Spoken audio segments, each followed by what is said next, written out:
vers 4 heures de l'après-midi, sont arrivés les premiers Waco là, chez nous, et ils ont commencé à chercher une aire d'atterrissage. Et au fur et à mesure qu'ils se déposaient sur le terrain qui était ultra sec, ça dégageait un nuage de poussière formidable derrière.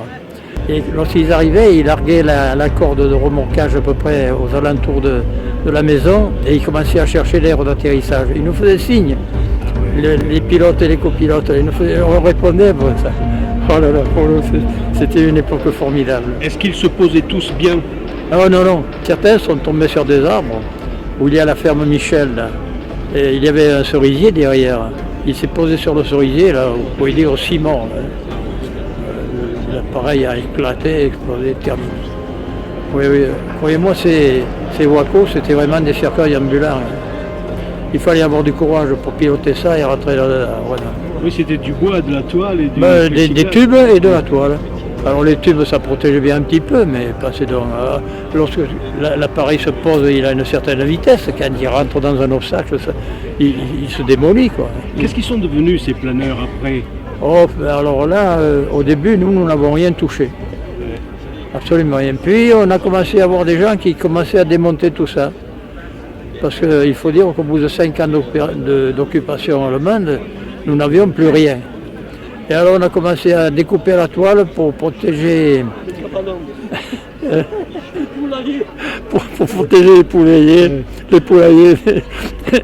On a récupéré des boulons, des écrous, des pièces de planeur.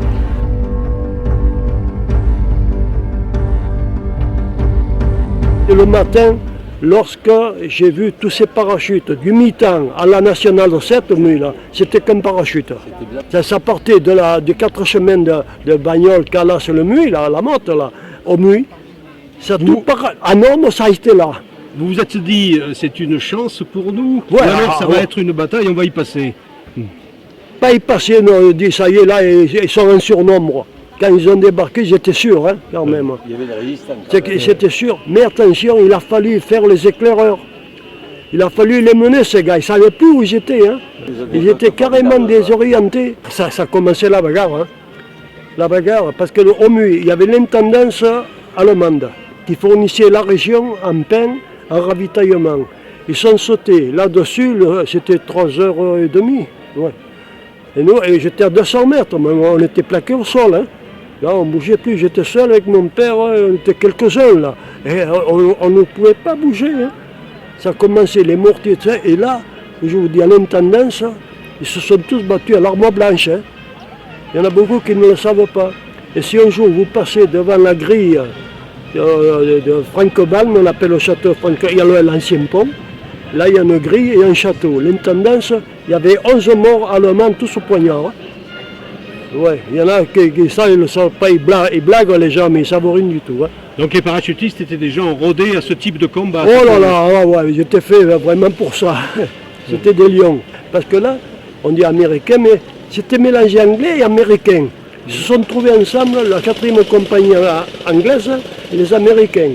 Ils se sont trouvés là, les combats sont partis de là. À 3h15, j'ai conduit 2 Anglais à la coopérative de la motte. Ils m'ont sorti un mouchoir et la motte c'était encerclée c'est un point de ralliement la motte, il n'y a personne. Il n'y peut rien dire, il n'y avait personne. Et comment tu as fait les 11 prisonniers allemands? Ah oui, ça c'est après les 11 prisonniers, ça c'est autre histoire.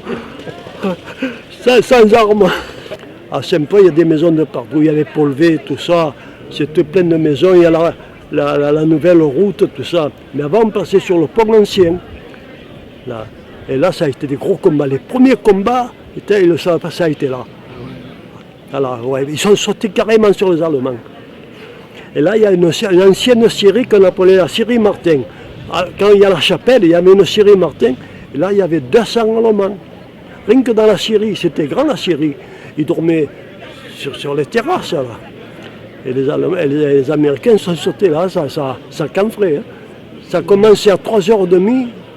Alors sans arrêt, et là ça fait drôle lorsqu'on voit partir les types avec les jambes en l'air, courir, puis bon, ça fait drôle quand on n'a jamais vu de combat, tout ça, ça faisait drôle. Hein.